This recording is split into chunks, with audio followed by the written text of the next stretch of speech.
Olá pessoal, bom dia! Hoje eu tô aqui fazendo um vídeo um pouco diferente do que eu estou acostumada a fazer, né? Mas é porque ontem eu estava assistindo um outro vídeo, né, de uma pessoa que eu sigo, dentre outras, que falam sobre autoconhecimento, espiritualidade, e eu fiquei bastante reflexiva, né? Eu já vinha nesse processo desde que toda essa pandemia começou, mas eu pensei isso ontem, fiquei pensando realmente e quis aqui gravar esse vídeo para dividir com vocês essa questão, porque acredito que essa área do autoconhecimento, da espiritualidade, ela é fundamental para a nossa vida, independente da nossa profissão, independente do que a gente faça, né? Se conhecer, os nossos comportamentos, entender o que a gente faz, como a gente faz, ajuda tanto na nossa vida, no nosso dia a dia, que isso é extremamente benéfico. Pelo menos essa é a minha visão. Então eu queria aqui dividir com vocês. Eu estava tomando café e eu falei, hoje eu quero fazer um vídeo diferente, né? E por que eu estou dizendo tudo isso? Porque, por incrível que pareça, toda essa pandemia aí talvez seja algo bom. E parece estranho falar isso, né? Afinal de contas, olha, né? Talvez alguém aponte o dedo, falar, ah, isso é fácil falar, você está em casa, né? Aquela velha história de sempre, mas não é isso que eu quero dizer e não eu vou entrar nesse mérito. A gente sabe que isso tudo tem esse impacto econômico, um impacto grande na economia mundial, né? Obviamente, nós iremos assim ter alguns meses aí de recessão, mas não é isso que eu quero falar, tá? Assim, é um assunto, a pandemia é um assunto que tem vários focos, mas eu queria focar em um específico. Na realidade, eu queria mostrar aqui, dividir com vocês a questão desse conhecimento interno. Independentemente de situação econômica, política, de sistema mundial, a gente olhar para dentro nesse momento. A gente olhar para aquilo que nós somos e principalmente para aquilo que a gente tem feito da nossa vida nos últimos tempos. Acho que esse é o momento perfeito para isso, para entender o que a gente vinha fazendo, para entender como a gente vinha fazendo e na nossa vida pessoal, nas nossas atitudes, né? E o porquê a gente fazia tudo isso, tá? Parece aqui um papo meio cabeça, mas a realidade é que quando a gente para pensar, e agora a gente está tendo um certo tempo para isso, talvez a gente pudesse ter feito diferente em alguns momentos. Mas, como a gente não pode voltar ao passado e fazer diferente, então esse é o momento da gente repensar e começar a fazer as coisas diferentes. Se a gente não pode mudar o passado, a gente pode recomeçar de novo. Isso é fato.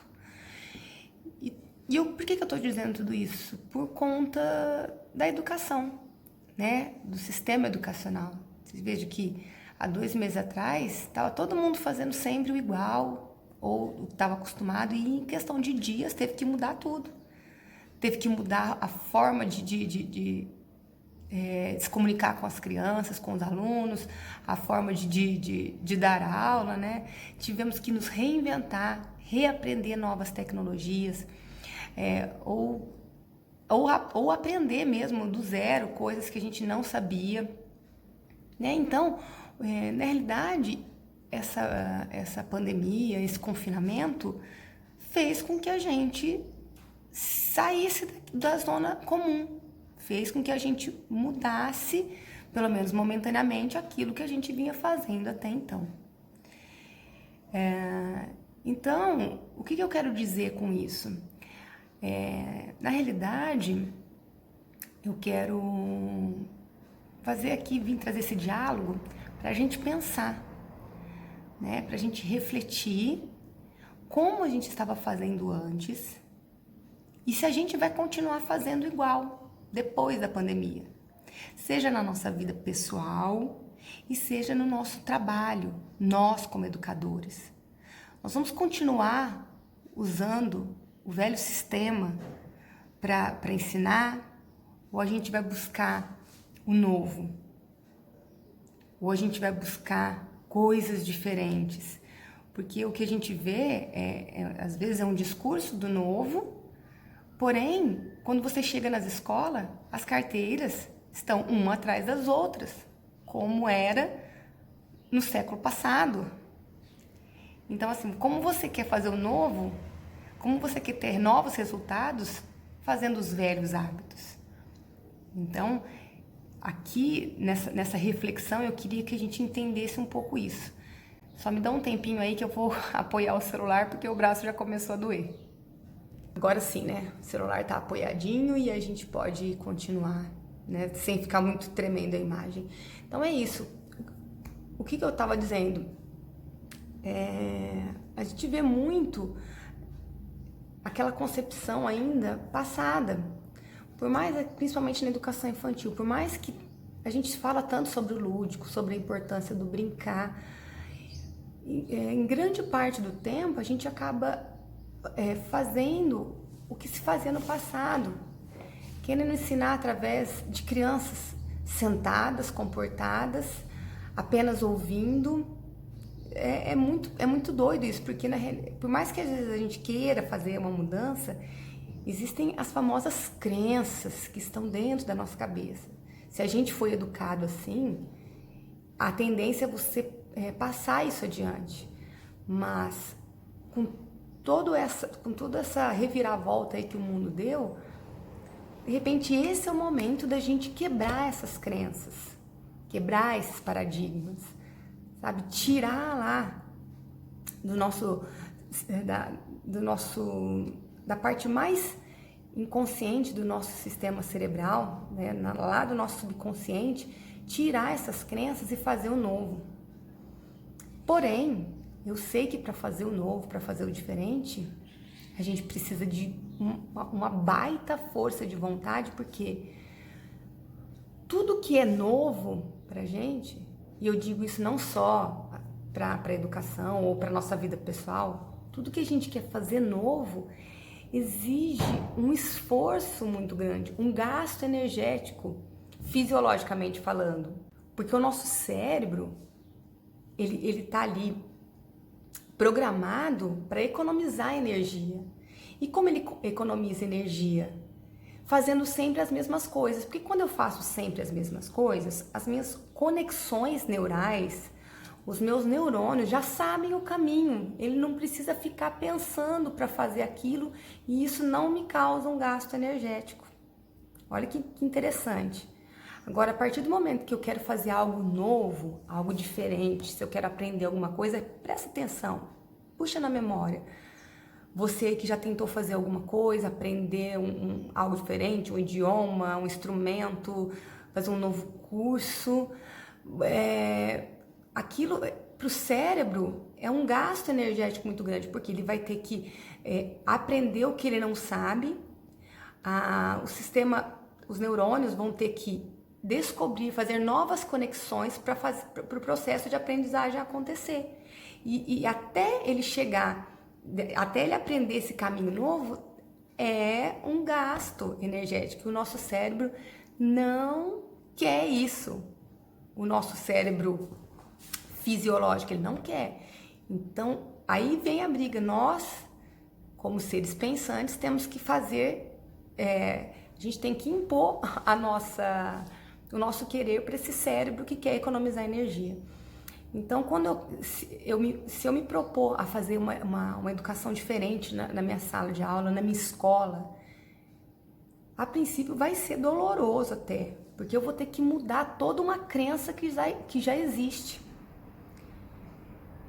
E falando isso, e trazendo isso com os novos documentos oficiais aí que regem a educação, como a BNCC, por exemplo,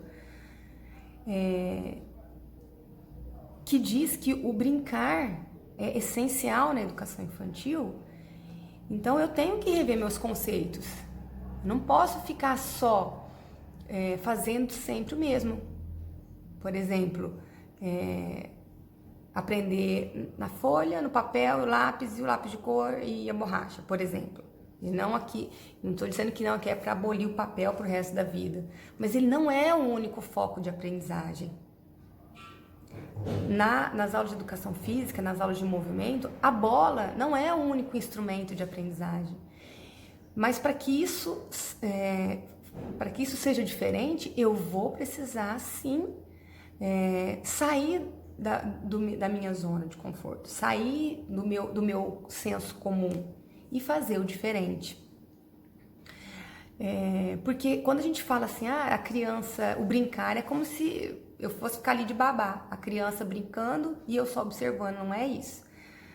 É você conduzir essa brincadeira, orientar, mas deixar que a criança se expresse. E isso para nós talvez seja o mais difícil, porque eu sei que nós não fomos criados dessa forma. A gente não foi, nossa educação não foi assim, dessa forma, principalmente a educação formal que veio da escola. Então a gente precisa sim fazer diferente, precisa ter essa coragem de fazer diferente. E qual exemplo que eu poderia dar sobre isso? Eu vou dar um exemplo aqui na minha cabecinha, aqui na Jordanolândia, tá? A gente traz alguma coisa da realidade. Por exemplo, a Frozen. E vocês vão sempre me ver falando sobre exemplos de filmes de animação, de desenhos, porque eu sou apaixonada pelas histórias, pelos desenhos. Acho as mensagens maravilhosas, acho não só a produção, mas cada um. E assim, eu posso fazer um vídeo aí só falando sobre o que eu vejo em cada filme desses, né, de animação. Por exemplo, a Frozen, as crianças adoram. Traz ela para dentro da escola. O que eu posso aprender com a Frozen? Eu posso usar o desenho para mostrar as estações do ano. Aqui no Brasil nós não temos neve como tem lá, mas a tecnologia, olha que legal, tá aí para isso. Pega o celular, printa umas fotos ou pega uns vídeos de lugares que tem neve, né? Mostra para eles a diferença da neve, a diferença do inverno nesses locais. Leva um globo terrestre, olha, mais aqui para cima, na pontinha do globo, os locais, os países, mesmo que eles não saibam ainda noção de país, mas já vai mostrando, eles já vão se inteirando. Quanto mais para cima aqui desse globo, mais países com mais neve, mais para baixo, no meio já não temos tanto. Alguma coisa tá, tô viajando aqui na Jordanolândia. Outro conceito, a gente pode pegar o Olaf e mostrar as fases os estados da água, sólido, líquido, gasoso. Pega um tantão de gelo, pode até colocar num vidrinho e desenhar o Olaf no papel, colocar ali e falar que ele é daquele jeito, ele é de gelo, né? Como aqueles cubos de gelo. Vamos colocar ele no sol, porque na história ele fica sonhando que ele vai no verão, né? E se ele for no verão, quando é calor, deixa lá fora, vai derreter. E aí, ó, era a mesma água que tava lá no cubo de gelo, agora tá aqui, ó, água líquida. Aí já entra num outro conceito, olha, como é que a chuva se forma? Porque as águas dos rios, né, dos mares e tal, ela evapora. Aí o que você pode fazer? Isso não é Jordanolândia, eu já fiz lá quando eu era PEB 1, tá? Quando eu fiz magistério, precisa contar esses detalhes lá. E aí, eu tava falando, voltei. Pega lá, ferve a água, mostra, olha, essa fumacinha acontece também no nosso planeta, mas é que como é muito grande as águas, a gente não consegue ver a fumacinha, mas essa fumacinha, usando um termo mais infantil, né, é a água que está evaporando. Aí o que a gente faz? Põe uma tampa em cima e mostra aquele vapor se condensando novamente. Quando ele bate na tampa, ele vai virar aquelas gotículas d'água. Pede, né, na cozinha, se não tiver fogão, dá para esquentar água no micro-ondas, dá para fazer alguma coisa nesse sentido. Tô viajando, né? Tô falando pra você, né? Aí na parte de movimento, o que eu posso fazer? O trenó do Sven, né? Você pega a caixa de papelão, né? Abre ela no meio, amarra uma corda e um vai puxar o outro, como se fosse o trenó. Dá pra fazer, a gente pega bolinhas de meia ou bolinhas de plástico e pode pendurar fazer os monstros da neve, né? Aquele monstro que a Elsa faz pra atacar, pra defender o castelo no primeiro filme, né? Eu entendo, tá vendo? E pega várias imagens dele, vamos atacar. Já tô trabalhando movimento, tô trabalhando manipulação, arremesso. Então, tô dando aqui uma sugestão, assim, tipo, quer dizer, trazer pra realidade. A criança vai aprender na prática. E depois você pode pegar o papel, pode pegar o lápis para fazer um registro. Mas depois que você passou por toda essa parte concreta, passar por toda essa parte de contato mesmo, né? Tanto visual, sonoro. Então é isso. O que eu gostaria muito de dividir aqui com vocês, né?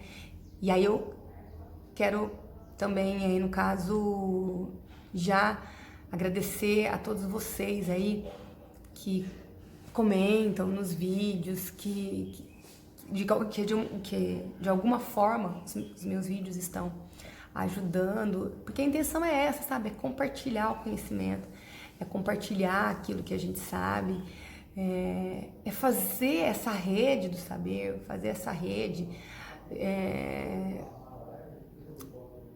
de aprendizado no nosso país se fortalecer. Só que para isso a gente precisa sim se movimentar, a gente precisa disso.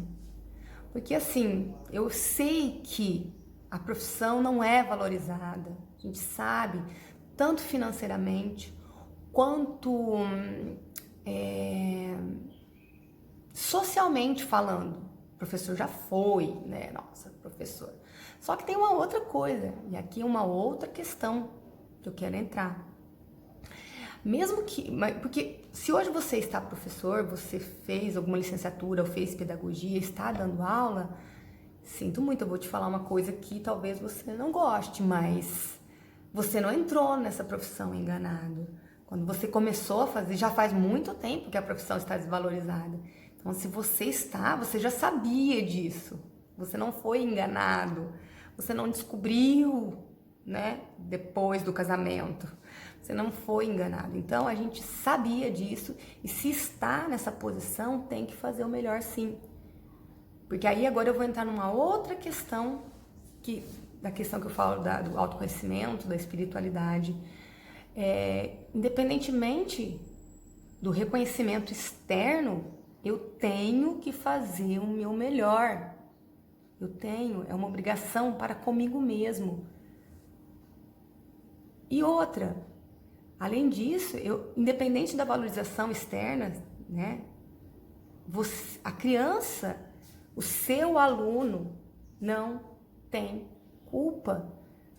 Pensa na criança da educação infantil, ele não sabe o quanto você ganha, ele não sabe o quão, às vezes, até menosprezado nós somos, ele não sabe disso.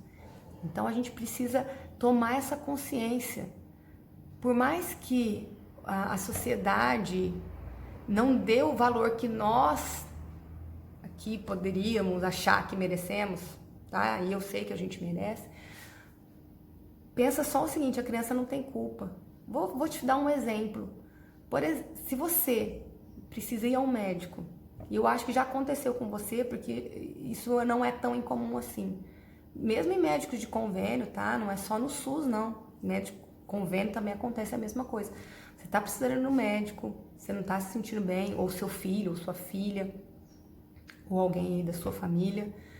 Você já chegou num médico que ele mal olha na sua cara, que ele mal toca em você, que ele às vezes está até conversando com outra pessoa, você fica lá 2, 3 horas esperando e a consulta não dura nem 5 minutos. Então, nesse momento, é aquela questão de se colocar no lugar do outro. A gente não se sente mal, às vezes, você vai lá buscando uma ajuda e sei lá por que cargas d'água, também não me interessa. Aquele médico não te trata como deveria, né? Não te dá um mínimo de respeito. E aí você fica às vezes revoltado com aquilo, a gente fica indignado. E agora coloca isso na situação do aluno. O aluno não sabe o quanto que você ganha, independente do que você ganha, você está ali para isso. E se eu estou ali para isso, eu tenho que fazer o meu melhor. E eu não estou falando só na educação, não. Eu tô falando para nossa vida. E depois que eu aprendi isso, muita coisa mudou. Então, quando eu vou fazer um café aqui, ó, vou fazer um café, eu dou o meu melhor para fazer aquele café. Não tô falando da boca para fora, não. E isso foi um exercício difícil, foi algo difícil de chegar nessa compreensão. Nem sempre eu consigo. A gente é humano, tem dia que a gente tá assim, respira fundo e vai. Mas eu não posso deixar esse respirar fundo e vai ser o 100% da minha vida. Ele tem que ser esporádico, ele não pode ser o habitual. Então, voltando ao que eu queria dizer, são duas coisas. Primeiro, vamos repensar a nossa condição como ser humano, a nossa condição como educador. Vamos rever o que a gente estava fazendo na nossa vida pessoal e rever o que a gente estava levando para os nossos alunos. E outra coisa, deixa de apontar culpados, deixa de arrumar desculpas. Eu não tenho valorização, meu salário não aumenta, o salário poderia ser melhor, e isso, aquilo, e pronto. E esquece do nosso alvo, do nosso objetivo, que é criança, que é educação. Então, eu quero deixar aqui nesse vídeo essa mensagem de que nós podemos sim fazer melhores. A gente pode quebrar nossas crenças, a gente pode fazer diferente a partir do recomeço. Vou colocar esse nome, da partir do recomeço, porque a gente já está fazendo diferente. A gente já está tendo que ir para a internet, tá tendo que usar plataformas. Nós já estamos fazendo diferente. Então, que isso sirva de start para a gente sair da nossa zona de conforto e buscar melhorar a qualidade das nossas aulas e procurar melhorar a qualidade do ensino para as nossas crianças. Porque o ensino na educação infantil pode até ser desvalorizado pelos outros também, mas nós que estamos ali em campo de batalha, a gente sabe o quanto é importante essa base. E quando eu falo a criança o brincar, não sou eu que falo também, não é uma fala minha, é uma fala inclusive dos documentos que se referem a essa faixa etária, os documentos oficiais, e não só no Brasil, vários lugares do mundo sabem e aplicam isso. E nesses locais, né, em países que têm um índice de educação mais elevados, eles não se preocupam em ensinar o alfabeto aí para a criança. Eles estão preocupados em ensinar a base, fortalecer as emoções dessa criança. Eles estão preocupados com outros conceitos emocionais, motores, sociais. Né? Quando você fortalece essa base, o aprendizado cognitivo, ele vem muito mais fácil. Porque nós, seres humanos, a gente aprende muito mais fácil pela emoção. Vê a gente adulto, a gente pega uma história, a gente se entretém, a gente brilha os olhos, a gente paga para ir no cinema, assistir uma história. Então a gente aprende pela emoção. Se não fosse isso, não teria tantos filmes, tantas novelas, tantas séries agora. A gente fica e aquilo prende a atenção da gente. E aí a gente chega na escola, quer fazer diferente, quer levar, quer fazer coisas diferentes usando as mesmas metodologias. Então, esse foi o vídeo de hoje. Foi um pouco reflexivo, mas eu senti que eu precisava fazer isso e eu queria dividir com vocês, queria saber a opinião.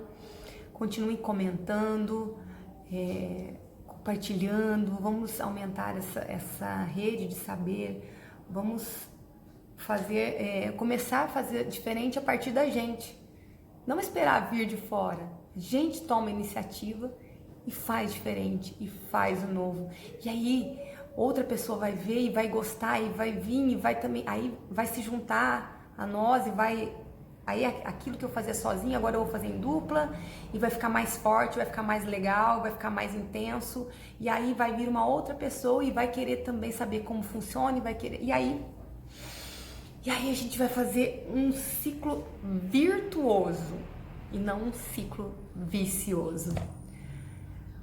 Bom, quero deixar aqui o meu abraço a todos vocês aí, educadores desse país, e vou continuar dividindo com você minhas experiências, as minhas sugestões de atividade, e espero de verdade que esteja sendo útil para todos vocês. Se tiver alguma pergunta, pode deixar nos comentários, eu respondo assim que possível. E fico muito feliz de ver aí essa integração de vocês. Um grande abraço e até o próximo vídeo.